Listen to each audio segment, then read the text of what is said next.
윤석열 대통령이 부산을 대한민국의 실질적인 제2의 도시로 만들기 위한 특별법 제정을 약속했습니다.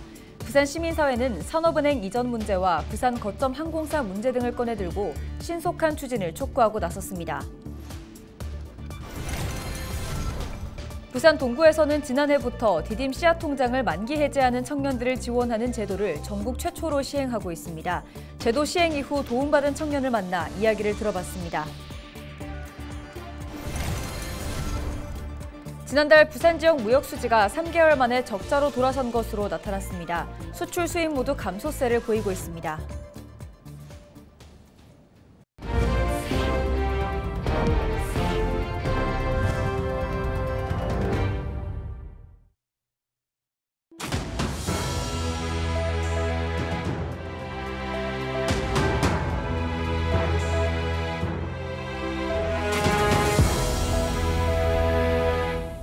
시청자 여러분 안녕하십니까? 헬로티비 부산 뉴스입니다. 이제는 지방시대, 윤석열 대통령이 강력히 추진하는 정책 중 하나죠. 윤 대통령은 특히 부산을 대한민국의 실질적인 제2의 도시로 만들기 위한 특별법 제정을 약속했는데요. 부산 시민사회는 기다렸다는 듯 산업은행 이전 문제와 부산 거점 항공사 문제 등을 꺼내들며 신속한 추진을 촉구하고 나섰습니다. 장보영 기자입니다. 지난 13일 부산에서 민생토론회를 연 윤석열 대통령은 지방시대를 핵심 국정 과제로 삼겠다고 밝혔습니다. 특히 부산을 명실상부한 대한민국 제2도시로 육성하기 위해 글로벌 허브도시 특별법을 제정하겠다고 약속했습니다. 부산은 대한민국 글로벌 관문이자 수도권에 버금가는 국가 발전의 양대 축으로 부산을 글로벌 허브도시로 육성하기 위한 다양한 정책들이 논의되었습니다. 그러자 부산 시민단체들은 특별법의 조속한 제정을 촉구하고 나섰습니다. 지난 9월에도 윤 대통령은 부산에서 지방시대를 선포했지만 관련 법안은 모두 국회에서 멈춰 있습니다. 여야의 입장차로 표류 중인 산업은행 부산 이전을 위한 법 개정도 이 중 하나입니다. 부산의 100여 개 시민단체는 4월 총선을 앞두고 이번 국회 임기 내에 특별법과 산업은행 개정안이 조속히 통과해야 한다고 촉구했습니다. 22대 국회로 넘기면 빨라도 올해 정기 국회는 되어야 할 것이고 아니면 2025년으로 넘어갈 공산이 크다. 여야 간 쟁점이 없는 사안은 부산 글로벌 허브도시 특별법 입법을 21대 국회 임기 내에 반드시 처리해야 한다. 최근 대한항공과 아시아나항공의 합병 추진에 저가 항공사 통합 논의가 급물살을 타는 만큼 부산 지역 시민단체는 아시아나 측이 자회사인 에어부산을 분리 매각해 부산의 거점 항공사로 활용해야 한다고 목소리를 높이고 있습니다. 국제노선을 독자 운영할 거점 항공사가 있어야 수도권 중심 노선의 한계를 극복할 수 있기 때문이라는 겁니다. 22대 총선에서 정당과 후보자들은 아시아나 분리 매각을 통한 가덕 신공항 거점 항공사 확보를 핵심 공약으로 채택하라. 에어부산 분리 매각을 위해 정파를 떠나 힘을 모아 앞장서라. 대통령의 글로벌 허브도시 특별법 제정 약속 발언 이후 부산의 현안 해결을 촉구하는 여론이 더욱 거세지고 있어 관련 논의가 급물살을 탈 전망입니다. 헬로티비 뉴스 장보영입니다. 부산 중영도구 출마를 선언했던 김무성 전 새누리당 대표가 공천 신청을 철회했습니다. 김 전 대표는 자신의 SNS를 통해 중구 영도구 선거구에 등록한 후보들이 모두 훌륭한 자격을 갖췄고 당의 승리를 위해 후배들에게 길을 열어주겠다며 공천 신청을 철회한다고 밝혔습니다. 또한 국민의힘 공천관리위원회에서 시스템 공천을 정착시켜 진행되고 있는 모습에 보람을 느낀다고 덧붙였습니다. 지난달 부산 지역 무역 수지가 1억 3,100만 달러 적자를 기록해 3개월 만에 적자로 돌아선 것으로 나타났습니다. 부산본부 세관에 따르면 승용차와 선박 등 수출이 급감하면서 수출은 지난해 같은 달 대비 9.7% 감소한 10억 4,100만 달러를 기록했습니다. 이에 따라 수출은 지난해 같은 달 대비 2개월 연속 감소했습니다. 수입은 자본재와 소비재 등에서 모두 감소해 지난해 같은 달 대비 15.3% 감소한 11억 7,200만 달러로 집계됐습니다.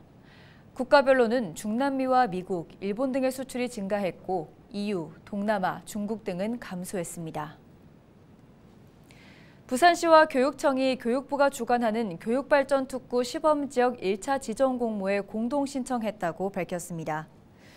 운영기획서에는 부산형 통합늘봄과 부산발 공교육 체인지, 디지털 교육 혁신, 글로벌 인재 양성, 대학 혁신 5가지 중점 전략과 19개 세부 과제가 담겼습니다.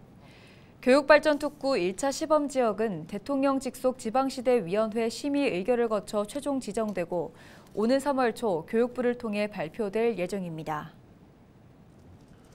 태어나서 단 한 번도 가난하지 않았던 순간이 없었다는 한 대학생이 우연히 구청을 찾았다가 자신의 꿈을 키워나갈 수 있게 됐습니다. 자신의 꿈을 펼쳐보지도 못하고 포기할 뻔했던 청년에게 희망을 심어준 사연을 김한식 기자가 취재했습니다. 부산의 한 대학에서 사회복지학을 전공하는 박모 씨. 올해 24살인 박 씨는 기초생활수급자이자 한부모 가정의 자녀입니다. 함께 사는 어머니의 건강마저도 좋지 않습니다. 박 씨의 꿈은 어려운 사람을 도울 수 있는 사회복지사가 되는 겁니다. 그 꿈을 이루기 위해서는 컴퓨터 활용 능력 자격증 등 관련 자격증이 필요한데 경제적 어려움에 학원에 갈 엄두도 내지 못하고 있습니다. 하지만 지난해 5월 자립통장 만기 해지를 위해 찾은 구청에서 희망을 만났습니다. 자신처럼 어려운 청년들을 돕는 제도가 있다는 걸 알게 됐고 실제 도움을 받았습니다. 형평상 포기했던 부분을 이번 지원 사업을 통해서 다시 얻은 것 같다는, 어쩌면 다시 펼칠 수 있도록 그 기반을 만들어 주신 것 같고요. 스스로 성장할 수 있는 시간이 되었던 것 같습니다. 금전적 지원도 큰 도움이 됐지만 남몰래 품어왔던 꿈에 대해 이야기하고 칭찬과 응원을 받으면서 꿈을 이룰 수 있다는 용기까지 생겼습니다. 1차적인 목표는 사회복지사가 되는 거지만 이제 최종적인 목표는 사람을 도와줄 수 있는 직업은 많잖아요. 최대한 많은 사람을 도와줄 수 있는 사람들을 배려하고 존중하면서 살아가고 싶습니다. 부산 동구에서는 지난해부터 디딤 씨앗통장 만기 해지 청년들을 지원하는 제도를 전국 최초로 시행하고 있습니다. 제도 시행 이후 12명이 도움을 받았습니다. 지자체에서 도움이 필요한 청년을 찾아내면 초록우산 부산본부, 부산종합사회복지관에서 맞춤형 서비스를 제공합니다. 아동의 욕구에 기반한 사례관리를 통해서 아동이 스스로 자립할 수 있는 역량 강화와 환경 개선 등을 다각적으로 지원해서 실효성 있는 자립 도모를 그 목표로 하고 있습니다. 동구청은 지난해 시범 시행 이후 올해 본격적인 지원을 위해 예산 2천만 원을 편성했습니다. 헬로티비 뉴스 김한식입니다. 오는 4월 10일 제22대 국회의원 선거와 함께 치러지는 것이 있죠. 바로 재보궐선거인데요. 경남에서는 5곳에서 재보궐선거가 열리는데 이 중 3곳이 보궐선거입니다. 국민의 혈세가 투입되는 선거, 다시 하게 만든 책임을 원인 제공자가 져야 하는 것 아니냐는 여론이 만만치 않습니다. 전주현 기자의 보도입니다. 박일호 전 밀양시장이 총선 출마를 위해 시장직을 사퇴했습니다. 이어 밀양시장 보궐선거에 현직 경남도 의원이 출마를 선언하면서 밀양에는 최소 3개의 선거가 치러질 예정입니다. 선출직 공무원이 임기를 마치지 못한 채 중도 사퇴를 하면서 지역 시민단체를 중심으로 비난의 목소리가 높아지고 있습니다. 총선 승리 경남 연석회의는 현재 더불어민주당과 국민의힘이 당의 기책 사유가 있는 선거구까지 공천을 받고 있다고 비난했습니다. 그 기책 사유가 발생한 정당은 최소한의 양심을 갖고 후보를 내서는 안 된다. 무공천을 해야 된다. 이런 뜻을, 우리 유권자의 뜻을. 시민단체들의 비난의 목소리는 연일 이어지고 있습니다. 지난 14일 바른선거 경남도민 모임 등 시민단체도 기자회견을 열어 중도 사퇴자의 공천 배제와 중도 사행 금지의 입법 청원을 촉구했습니다. 행정공백과 정책의 동력 상실로 인한 피해는 고스란히 주민들이 떠안아야 하기 때문에 법으로 막아야 한다는 겁니다. 이번 제22대 총선과 함께 치러지는 재보궐선거는 경남 지역에서만 모두 5개 선거구. 재보궐선거 비용 문제도 제기됩니다. 선거 비용의 경우 정부와 지자체가 부담하게 됩니다. 실제 지난해 창녕군수 보궐선거 당시 도의원이 출마하면서 군수와 도의원 선거가 한꺼번에 치러졌습니다. 당시 선거 비용만 14억 5천만 원의 지방비가 지출됐습니다. 지역민을 위해 써야 할 예산이 선거에 사용되면서 예산 낭비라는 지적도 이어집니다. 도민의 헬세가 낭비가 되는 부분이 있다.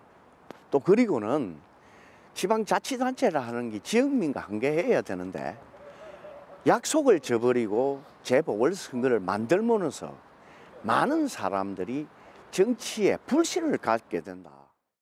시민단체는 단체의 요구가 받아들여지지 않을 시 정당 항의 방문과 낙선운동 등 강력한 대응에 나선다는 계획입니다. 헬로티비 뉴스 전주연입니다.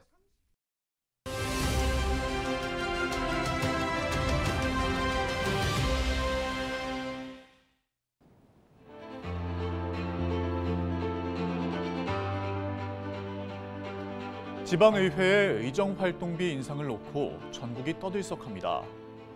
올해 법 개정으로 인해 광역의회는 기존 월 150만 원에서 200만 원으로, 기초의회는 월 110만 원에서 150만 원으로 상한액이 올랐는데요. 전국의 지방의회마다 최고 상한액까지 의정활동비를 인상하겠다는 움직임을 보이면서 적절성 논란이 제기되고 있습니다. 지방의원들은 의정활동의 전문성을 높이기 위해서는 의정비 현실화가 필요하다고 주장합니다. 20년간 동결된 활동비로는 자료 수집과 연구 활동은 물론 주민들 경조사 챙기기에도 부족하다는 겁니다. 또한 지방의회에는 20, 30대 젊은 의원들이 늘어난 상황인데 이들은 겸직 없이 활동하는 만큼 지원이 꼭 필요하다고 덧붙였습니다. 지방의회 의원들에게 전합니다. 의정활동비 인상이 꼭 필요하다면 해야겠죠. 하지만 자신의 주머니 채우기가 아닌 주민들의 더 나은 삶을 만들기 위한 선택인지, 그리고 그렇게 사용될 수 있는지 한 번 더 고민해 주시기 바랍니다. 지금까지 데일리 브리핑이었습니다.